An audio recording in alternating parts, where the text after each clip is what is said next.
kiteboarding mates, and a lady came along on a push bike. Yeah, I've never experienced anything like this before, and we were looking at the conditions, and she stopped and started chatting to us. To cut a long story short,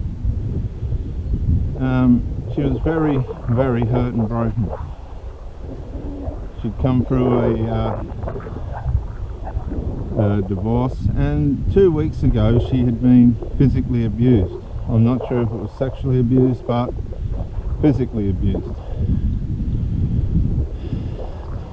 Quite an ordeal. Look at that duck.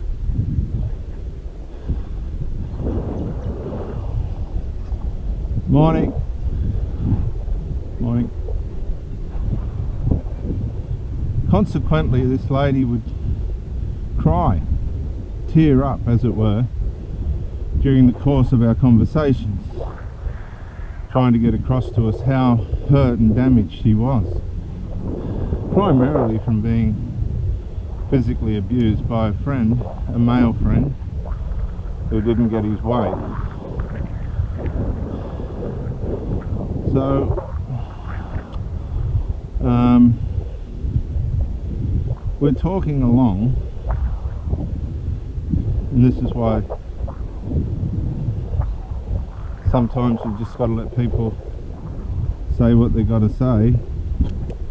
She came onto the subject of her divorce, which was 10 or 8 years ago or something of that nature.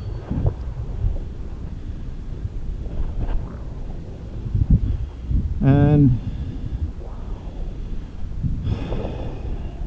what the problem was, the husband wouldn't speak to her. And she gave us some examples of this through the children, etc. Morning.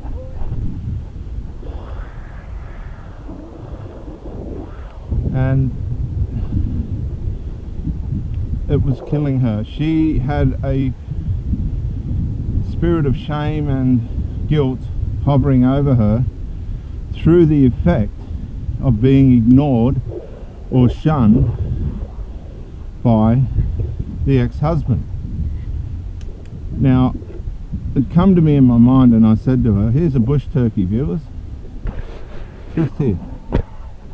Let's see what he does. There he is. Beautiful bush turkey. I hope that's coming up on the GoPro. Look at his lovely yellow neck. They're a scavenger bird. There he is. So the husband staying silent and shunning her, as it were, as a form of punishment in leaving him.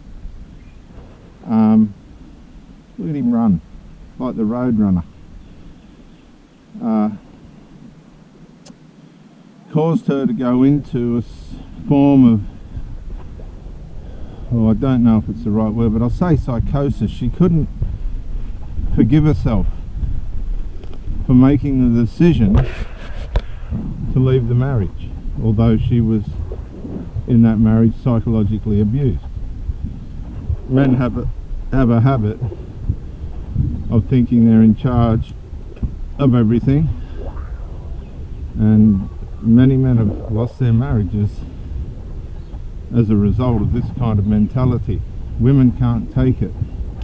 Some will, but most women can't take that kind of domination. Those days are gone. Morning. And so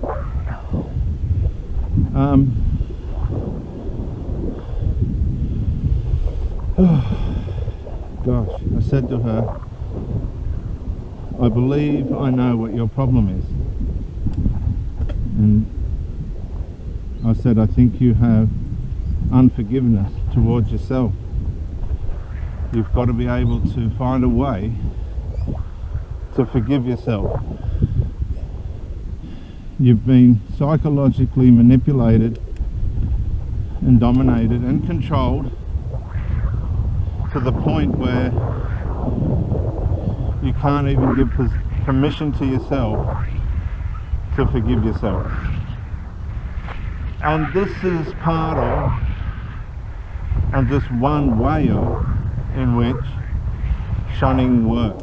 It psychologically wears people down. It undermines their ability to be their true self. It makes people live under the shadow of guilt and shame and remorse without resolve. So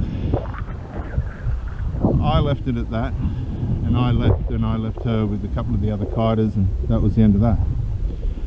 So we can see this spirit of shunning, this way in which religious people manipulate and control and dominate, or to put it simply, the way in which they bewitch people, is not, absolutely not, uncommon. In fact, it's a terrible, terrible problem inside Christianity as a whole. So, they kept silent, and when they had looked around, when he had looked around at them with anger. Now, we know in the scriptures that the Lord did get angry on several different occasions. And for those Jehovah Witnesses that think shunning is okay, here's a classic example of where the Lord got angry. Very angry.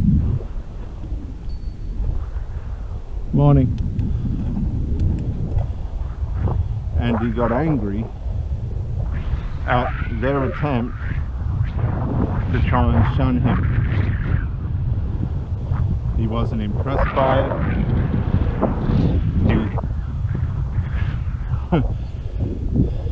In fact, when you say Jesus become angry, a person that had set out to do good towards humanity and humankind, that's a massive, massive statement to the way in which God sees shunning. He wasn't going to have a part of it. He wasn't going to buy into it. And that's what shunning forces people to do. It forces people to buy into evil. I'm going to say that again.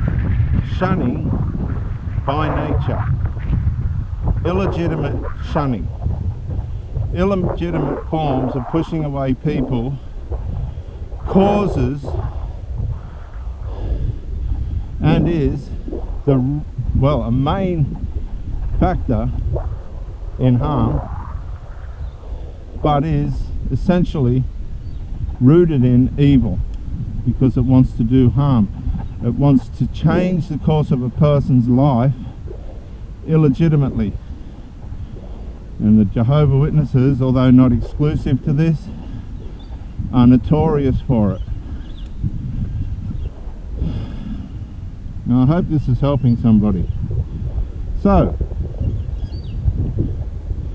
Jesus got angry, being grieved by the hardness of their hearts.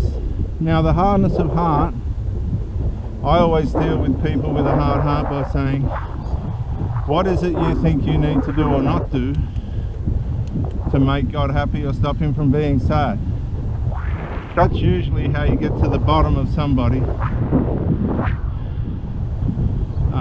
in resolving and helping them be free from a hardened heart. Now I'm going to turn around at this point and head back. Do stay with me,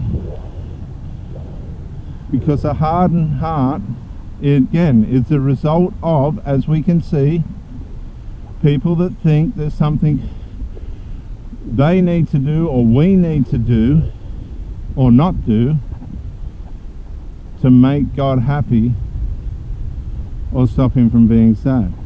that's just how it's going to go. It's going to cause shunning, it's going to cause the hardness of heart, it's going to cause accusing. And many of you would have seen this. You would have seen this in your organizations. This is because people believe, these religious people, be it as good as they may be, believe that you're not living up to their standards or doing something wrong towards their standards, their religious standards. And that's how destructive it is. And this made the Lord angry and grieved by the hardness of their heart. But he ignored all that. Even in his anger, he reached towards the one who had leprosy and said, "Stretch out your hand." And he stretched out his hand, and it was restored as whole as the good hand. Then the Pharisees went out and immediately plotted with the Herodians against him, how they might destroy him. So the essential, this is very interesting because shunning and all that sort of stuff will culminate in the ruin of a person's psyche. It started off with disagreement, it started off with accusing, then it moved to plotting. Now you'll find in a lot of religious organizations, if the marriage is involved and somebody gets shunned. Yeah, Dr. Jason Morrison, theologist again. I just want to say thank you for watching the videos, and I hope you got plenty of self-rediscovery and freedom out of it. If you watched it on YouTube, please share or like, maybe even comment. If you watched it on Facebook, like, comment, share. But most of all, get out and live. This isn't a rehearsal. You've got a one-off life. Don't let your loyalty and your faithfulness blind you to the life that you should be experiencing. Till the next video, thank you for watching, and bye for now.